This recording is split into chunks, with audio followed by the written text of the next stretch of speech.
The Assassin's Creed franchise has introduced over a dozen hidden blade variants across nearly 2 decades of games, and every single one of them traces back to one design. A spring-loaded wrist blade from 2007 that Ubisoft invented from scratch, made it feel like it had existed for centuries, and accidentally created the most iconic weapon in gaming history. Today I'm breaking down every hidden blade in the series, starting with the one that made it all possible, the original Hidden Blade. This is the weapon that defined an entire franchise, and it's embarrassingly simple. One blade, one spring mechanism, one kill. That's it. When Altair straps on the Hidden Blade in the original Assassin's Creed, set during the Third Crusade in 1191, you're looking at a spring-loaded mechanism tucked inside a leather wrist gauntlet that shoots a single blade forward on command. It causes automatic bleeding damage on contact, retracts silently, and fits completely invisible under period-appropriate robes. It's a stealth weapon first and a combat weapon second, and that distinction matters more than you think. Here's the thing. Ubisoft pulled off something genuinely clever with this design. The concept draws loose inspiration from real historical weapons like the Sika blades used by assassins in antiquity, but the wrist-mounted mechanism itself, completely fictional. It never existed. Ubisoft invented something that feels ancient, feels inevitable. Like, of course, assassins had these, but nobody in human history ever actually built one, and that's world building at its finest. But here's where it gets complicated. This blade appears in every single mainline Assassin's Creed game in some form. Everyone. It's the franchise's only true constant. And because of that, it became the benchmark. The community has been arguing for 17 years about whether everything that came after this was an improvement or a betrayal of the original grounded philosophy. One blade, one kill, no gimmicks. But the sequel didn't just add a gimmick, it doubled the entire weapon. Hidden Blade 2.0. Leonardo da Vinci, the most celebrated mind in human history, a painter, an inventor, a man who literally designed flying machines centuries before the Wright brothers, sat down one day and thought, you know what the world needs? It's a way to stab 2 people at the same time, and that's exactly what he built. In Assassin's Creed 2, Ezio Auditore brings Leonardo a page from Altair's Codex, and Leonardo doesn't just study it, he builds from it. Using the ancient assassin's designs, he constructs a second hidden blade for Ezio's other wrist, giving him a blade on each arm and letting him drive steel into 2 targets simultaneously. This isn't some random blacksmith hammering out a sharper edge. This is Renaissance Italy's greatest genius, decoding centuries-old assassin blueprints and turning them into something deadlier. But here's where it gets interesting. The double blade isn't just a cool gameplay gimmick. It fundamentally changes what the hidden blade means. One blade is a tool for precision, 2 blades is a statement. You're not sneaking up on one guard and hoping nobody notices. You're walking between 2 enemies and dropping them both before either one hits the ground. The best part? Leonardo just hands it to you. One of the most iconic weapon upgrades in the entire franchise, designed by history's greatest polymath using ancient assassin schematics, and Ezio gets it as a gift during a story mission. No shopping, no grinding, just Leonardo being Leonardo. Ezio carried this design across 3 full games, from the rooftops of Florence to the streets of Rome to the towers of Constantinople. It became his signature, and for good reason. The fan community has largely crowned this the peak hidden blade design, and it's hard to argue with them. It's powerful enough to feel like a genuine upgrade over the original, but grounded enough that it still feels like something an assassin would actually use. No sci-fi nonsense, no glowing energy effects, just 2 blades, clean and lethal. But the double blade also opens a question that haunts the rest of this list. Is more always better? Because Leonardo didn't stop at 2 blades. He also strapped a gun to Ezio's wrist, the Hidden Gun. Leonardo da Vinci gave Ezio 2 upgrades in Assassin's Creed 2, and they couldn't be more different. The double blade was elegant, surgical, a natural evolution of the assassin's toolkit.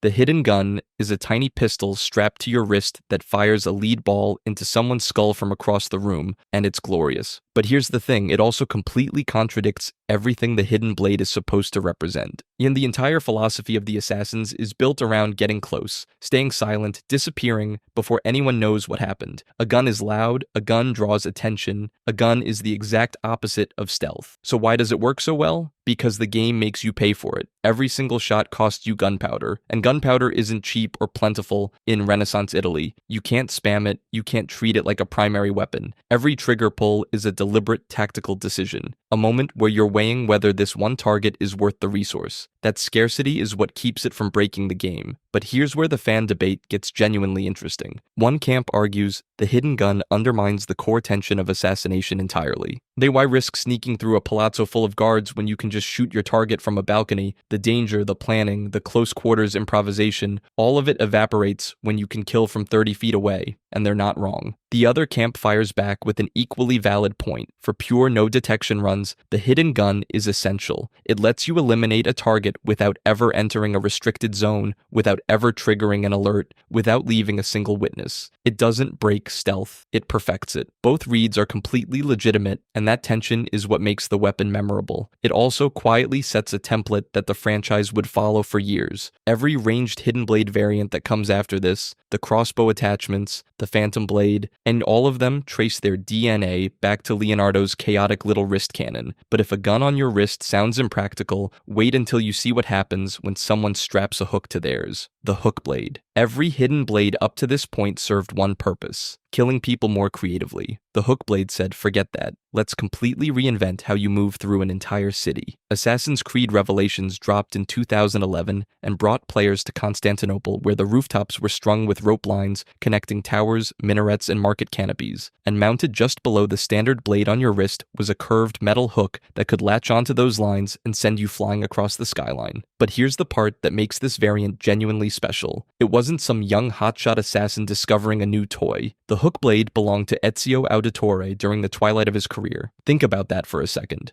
A weathered master assassin, decades of war behind him, body slowing down, and he's strapping on the most mobile and expressive hidden blade the Brotherhood had ever produced. The guy who carried the franchise across 3 entire games spent his final chapter with the one weapon that turned rooftops into a highway system. And it wasn't just a gimmick. The hook enabled a signature combat move called the hook and stab, where you'd catch an enemy's weapon or armor with the curved end, yank them off balance, and drive the main blade home in one fluid motion. That alone would have made it memorable, but the zipline traversal is what changed everything. Batman. Arkham City had launched just weeks earlier with its own grappling movement. Iusha and Revelations landed right alongside it, letting players launch across Constantinople like a medieval Spider-Man. Both games arrived in the same window, pushing the same idea, but only one strapped it to a wrist blade. This was the first hidden blade variant that fundamentally altered how you experienced the world, not just how you ended someone's life in it. The community doesn't really debate whether the hook blade is good. That argument was settled years ago. The real question is whether it's too good, whether it made navigating Revelations so effortless that the challenge of parkour just evaporated. When you can skip 3 rooftops with a single zipline, does the city stop being an obstacle course and start being a conveyor belt? Fair criticism, but honestly nobody complained while they were doing it. The hook blade made Assassin's Creed feel like a movement game for the first time, and that feeling never fully went away from the franchise. Of course, not every blade innovation focused on getting you somewhere faster. Some focused on dragging your enemies somewhere worse, which brings us to a weapon that took the concept of reach to a brutal extreme. The rope dart. Connor Kenway is the most underrated protagonist in Assassin's Creed history, and his signature weapon might be the most underrated blade variant to match. Introduced in Assassin's Creed 3, the rope dart is exactly what it sounds like: a sharp projectile attached to a length of rope, launched from the wrist, and used to do things no other hidden blade has ever attempted. But here's the thing, is calling it a hidden blade is already starting an argument. The basic function works like this. Connor throws the dart at a target, the rope stays tethered to his wrist, and from there the possibilities branch out in ways that feel completely different from anything else in the franchise. You can yank enemies off rooftops, disarm them mid-combat, pull them toward you for a follow-up kill, or, and this is the one everyone remembers, use it as an improvised hanging tool. Find a tree branch, throw the dart into a guard below, and watch gravity do the rest. Silent, brutal, efficient, but the mechanic that nobody talks about is the damage scaling. The rope dart actually hits harder based on rope length. We're talking somewhere between 3 and 12 feet of effective range, and the longer the throw, the more damage it deals on impact. That's not just a cosmetic detail, that's a real gameplay system that rewards spatial awareness and positioning. You're literally being incentivized to create distance from your target before striking, which is the exact exact opposite of how every other hidden blade works. And that contradiction is precisely why the community can't agree on what this thing actually is, because once you throw a projectile 12 feet through the air on a rope tether, you're not really hiding anything anymore. The blade doesn't retract into your sleeve after use. It's dangling from a rope attached to a guy you just pulled off a building. Some fans argue the rope dart barely qualifies as a hidden blade at all, that it's closer to a hidden ballistic weapon with a leash. Others counter that it deploys from the same wrist mechanism, and therefore it earns the classification. The debate is honestly part of what makes it fascinating. This is the only variant in the entire franchise that combines thrown weapon mechanics with rope-based mobility into a single tool. There's no other entry in the series where your hidden blade doubles as a grappling system and a ranged weapon and a hanging device. Connor got one game, and the developers packed 3 weapons worth of ideas into a single attachment. It's mechanically brilliant, criminally underused in later titles, and forever stuck in classification limbo. But if you think the rope dart pushed the definition of hidden blade too far, wait until you see what they strapped to the wrist next. The Phantom Blade. The rope dart was intimate, personal. You felt every kill through the tension in the rope. And the Phantom Blade is the exact opposite, and it showed up generations later on a completely different assassin's wrist. Arno Dorian didn't just have a close-range assassination tool. He had a wrist-mounted crossbow that fired silent projectile bolts at range, turning the hidden blade from a melee weapon into a genuine ranged threat. You could drop a guard from across a courtyard without ever leaving your position. This wasn't traditional assassination anymore. This was calculated elimination from a distance. And here's where it gets interesting. The Phantom Blade could be loaded with different bolt types, including berserk darts that turned enemies against each other, and poison darts that killed targets slowly without raising immediate alarm. At that point, you're not an assassin hiding in haystacks. You're a tactician controlling an entire encounter before it even starts. But the Phantom Blade isn't just about killing at range. It offered both lethal and non-lethal options, which made it the most tactically versatile ranged option in the entire franchise up to that point. Need to silently drop a lone guard on a rooftop, standard bolt. Need to turn a group of soldiers into a chaotic mess that tears itself apart, berserk dart. One weapon, multiple completely different combat philosophies, swapped out on the fly. This is the moment hidden blades stopped being tools that required you to close distance and became weapons that controlled space. Every variant before this, the original blade, the double blade, the hidden gun, even the rope dart, they all shared one core design principle: get close to your target. The Phantom Blade threw that principle in the garbage. It introduced sustained, silent ranged lethality to a franchise built entirely around closing the gap. That's not an incremental upgrade. That's a philosophical shift in what the hidden blade is even supposed to be. The community reaction tells the whole story. Stealth purists consider it borderline broken, a weapon so efficient it trivializes encounters that were designed to force creative infiltration. But combat-focused players, they call it the most satisfying ranged tool in the series. Same weapon, 2 completely opposite assessments, and honestly, both sides are right. It is broken. It is satisfying. Those 2 things aren't mutually exclusive. The Phantom Blade proved that hidden blades could be quiet, aggressive, and devastatingly effective from range. But if you think strapping a projectile launcher to your wrist was a wild design choice, wait until Ubisoft decided to put a blade on someone's foot. The hidden foot blade. Edward Kenway wasn't an assassin. That's the part everyone forgets. For the majority of Black Flag, he's a pirate wearing a dead man's robes, using Brotherhood technology he barely understands. And the hidden foot blade is the perfect symbol of that, because it's not a weapon designed by the Brotherhood. It's Brotherhood tech jury-rigged by a guy who needed his hands free to climb rigging. First appearing in Assassin's Creed 4, Black Flag in 2013, the hidden foot blade does exactly what the name suggests. It moves the entire assassination mechanism from the wrist down to the ankle. Same spring-loaded extension, same silent deployment, same lethality. But now it's strapped to Edward's boot instead of his forearm, and the reason is purely practical. When you're a pirate, your hands are everything. You're gripping ropes, hauling sails, climbing masts in the middle of a storm, swinging between ships during boarding actions. A wrist blade gets in the way of all of that. Therefore, Edward adapted. He took the concept and relocated it to the one place that wouldn't interfere with his day job. It's one of the only hidden blade variants in the entire franchise that exists because of professional convenience rather than ideological tradition. But here's where it gets interesting. The foot blade shows up in dive assassination sequences, where Edward drops from above and kills kills with a downward kick. It operates completely silently, requires zero ammunition, earned and featured in both the story campaign and multiplayer modes. Functionally, it does everything the wrist blade does, and that's exactly the debate the community can't settle. Is the hidden foot blade a genuinely distinct variant, or is it just a regular hidden blade strapped to a different limb? Honestly, that's a fair question. Mechanically, it's nearly identical to the wrist version. The spring mechanism is the same. The blade itself is the same. The kill animations change, but the underlying weapon doesn't. The distinction is almost entirely contextual and narrative, not mechanical. But here's the thing, that context matters. The foot blade tells you everything about who Edward Kenway is. A real Brotherhood assassin would never relocate the blade. It would feel like sacrilege, like modifying a sacred tool for personal comfort. Edward doesn't care about any of that. He's not bound by tradition because he was never part of the tradition. He saw a useful weapon, figured out how to make it work for his life on the sea, and moved on. It's the most physically unusual form factor on this entire list, and even if the mechanics don't fully justify calling it a separate variant, the story behind it absolutely does. Sometimes the context is the weapon, but if you thought relocating the blade to an ankle was a creative stretch, wait until you see what happens when the blade itself learns to move. The pivot blade. This is the hidden blade that deserved better. Introduced in Assassin's Creed 3, the pivot blade brought something to the table that no other variant in the franchise had attempted up to that point. Instead of strapping on a new attachment, adding a ranged weapon, or bolting some auxiliary tool onto the gauntlet, the pivot blade changed how the blade itself actually moved. A mechanism built into the bracer allowed the blade to rotate 90 degrees outward from its traditional position, essentially transforming the hidden blade into a short dagger that Connor Kenway could wield in open combat. That might not sound revolutionary on paper, but here's the thing, every single other hidden blade variant in this franchise follows the same design philosophy. Take the base blade and add something next to it. A gun, a hook, a rope, a crossbow.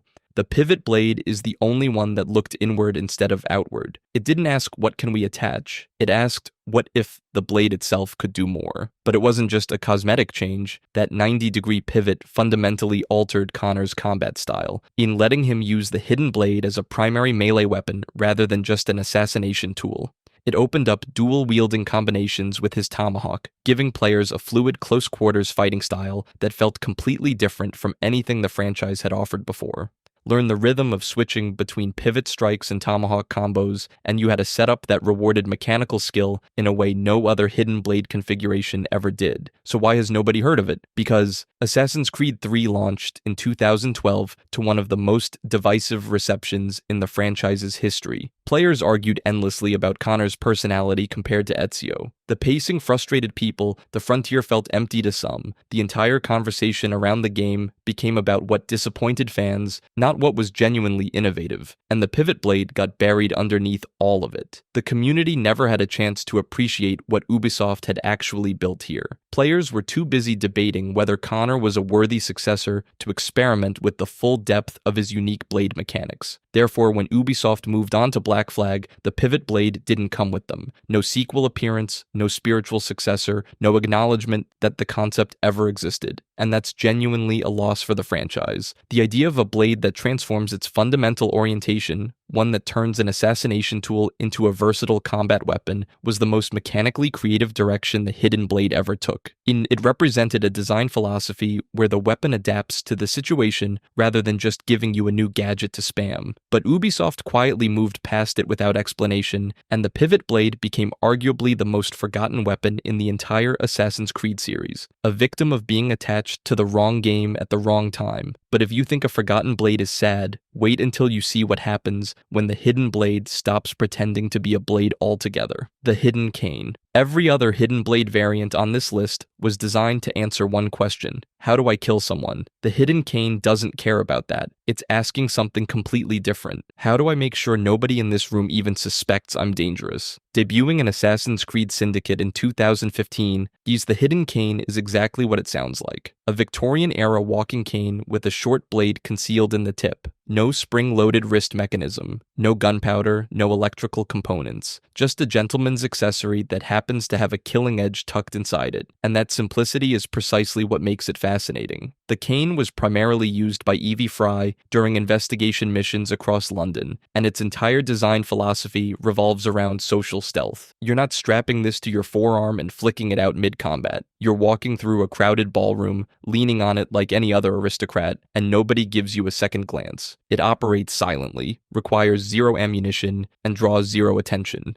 But here's what makes it genuinely unique in the franchise. It's the only hidden blade variant built entirely around deception before deployment. Think about that for a second. The original hidden blade hides under a bracer, sure, but its purpose is still combat. The Phantom Blade is a crossbow bolted to your wrist. The Shock Blade electrocutes people. Every single one of those tools is designed around the moment of the kill. The hidden cane is designed around every moment before the kill. The approach, the blend, the social engineering required to stand 3 feet from your target in a room full of witnesses and have nobody remember you were there. That makes it, philosophically, the closest thing in the entire franchise to what a real assassin would actually carry. Not a weapon that's good at killing, but a weapon that's good at not looking like a weapon. And here's where it gets interesting from a community perspective. The classification debate around the hidden cane mirrors the rope dart argument, but in reverse. The rope dart gets questioned because it extends too far from the body to feel like a hidden blade. The hidden cane gets questioned because it's not mounted on the wrist at all. It's a walking stick. Roleplay-focused players and the lore community tend to defend it passionately, arguing that the concealment principle is what defines a hidden blade, not the wrist placement. Competitive players largely ignore it because its combat effectiveness is, frankly, minimal. It's not built for fights, it's built for disappearing. The irony is that Syndicate shipped this alongside its polar opposite. Sharts, because while Evie was blending into garden parties with a cane that whispered, her brother Jacob was running around London with something that screamed, the Shock Blade. For 8 straight years, the hidden blade did one thing. It killed people. Every variant, every upgrade, every modification was just a new way to put a sharp object into a human body. Then Assassin's Creed Syndicate showed up in 2015 and asked a question nobody expected. What if the hidden blade didn't have to kill anyone at all? The Shock Blade is the franchise's first elemental hidden blade, usable by both Jacob and Evie Frye in Victorian London. On impact, it delivers an electrical charge that stuns enemies for 2 to 3 seconds, completely locking them in place. That alone would be noteworthy. But here's where it gets interesting. When fully upgraded, in the electricity chains between grouped enemies, jumping from one body to the next like a Tesla coil made for assassination, that's not a hidden blade anymore. That's crowd control, and the franchise had never seen anything like it. The crafting components are mercury and copper wire, which, to be fair, is historically plausible for 1868 London. This is the era right before Edison and Tesla changed the world. Electrical experimentation was everywhere. The concept of harnessing electricity into a compact weapon isn't insane for the period. But here's the thing. The game provides almost zero canonical explanation for how this system actually works. There's no blueprint scene like Leonardo da Vinci upgrading Ezio's gear, no engineer character walking you through the mechanism. Now you just craft it, and suddenly you're shooting lightning out of your wrist in the same city where people are still using gas lamps. Fans who care about lore consistency find this genuinely frustrating. Fans who just want to electrocute a group of blighters standing too close together couldn't care less. But the real significance of the Shock Blade isn't the spectacle. It's the moral shift it introduced to the franchise. Before Syndicate, stealth meant killing quietly. Your options were loud murder or quiet murder. The Shock Blade created a third option, disable without killing. You could stun an entire patrol, walk through them, and complete your objective with 0 deaths. For pacifist-run players, this was revolutionary. For the first time in the series, the Hidden Blade became a tool of mercy rather than execution. And that raises a genuinely uncomfortable question about the Assassin Brotherhood's entire philosophy. If you can neutralize every threat without taking a life, is assassination still the point? Does the creed demand death or just results? The game never answers that. Syndicate isn't really interested in the philosophical implications of its own technology, which is a missed opportunity, but the community noticed. Pacifist runs became a legitimate playstyle specifically because the Shock Blade made non-lethal crowd management viable for the first time in the franchise's history. It's also worth noting that the Shock Blade fundamentally broke the design mold. For 8 years, hidden blade upgrades meant sharper, faster, or more blades. Physical damage, physical solutions. And the Shock Blade proved the weapon platform could support entirely different damage types. and that opened a door the franchise would walk through in increasingly wild ways. Speaking of wild, the next entry isn't even a blade. It's a weapon that predates the entire Assassin Brotherhood by over 2,000 years, and it might be the most controversial entry on this list. The Spear of Leonidas. Every weapon on this list follows a simple rule. It's hidden, it's mounted on the body, and it's designed for assassination. The Spear of Leonidas follows 0 of those rules. It's 6 feet of legendary spear. It glows. It's about as subtle as a flamethrower at a library, and yet it might be the most important weapon in the entire Assassin's Creed franchise, used because it breaks everything the series was built on. Introduced in Assassin's Creed Odyssey in 2018, the spear functions as the game's hidden blade equivalent, even though it's not hidden and it's not a blade. The detachable spearhead at its tip is what you actually use for assassinations, dealing simultaneous physical and fire damage with multipliers that can exceed 300% in optimized builds. It requires 3 ability points to fully unlock, and you don't get access to its full potential until roughly 15 to 20 hours into the main quest. But here's the thing, you don't craft this weapon, you don't buy it, you don't find it in some forgotten tomb. You inherit it, it's passed down through your bloodline. And that inheritance is the entire emotional backbone of Odyssey's story. But the narrative weight isn't what makes this weapon extraordinary, it's the timeline. The Spear of Leonidas canonically predates every single hidden blade variant in the franchise by approximately 2,400 years. Let that number actually register. This weapon existed before the Assassin Brotherhood was founded, before Altair redesigned the blade mechanism, before the Creed was written, before the philosophy of nothing is true, everything is permitted was ever spoken aloud. The franchise's oldest assassination tool in chronological history was not designed by assassins, was not built to serve their principles, and predates their entire existence. It was made by the Isu, the precursor civilization that created humanity as a labor force. And that's where the controversy starts. Ubisoft's explanation is that the ISU created incredibly advanced technology thousands of years before human civilization, and the spear is simply one artifact from that era. Fine, that works within the game's mythology. But long-term fans have a real problem with this, and honestly their argument holds weight. If the most powerful assassination tool in the franchise was built by a godlike race that had nothing to do with the Brotherhood, then what does the Brotherhood actually represent? The Assassins didn't invent assassination. They didn't create the first blade. They inherited a legacy that was already thousands of years old, from a civilization that viewed humans as tools. That's not a minor lore wrinkle. That retroactively reframes the entire founding narrative of the series. And then there's the classification debate, which is genuinely the most heated of any weapon on this list. The spear is not wrist-mounted. It is not concealed. It is a full-length, legendary spear that you carry openly into battle. Calling it a hidden blade requires stretching the definition of that weapon category so far that it could include almost anything. A sword with a pointy end, hidden blade. A stick you sharpened, hidden blade. The argument from defenders is that the spearhead tip functions identically to a hidden blade in gameplay terms, and that's technically true.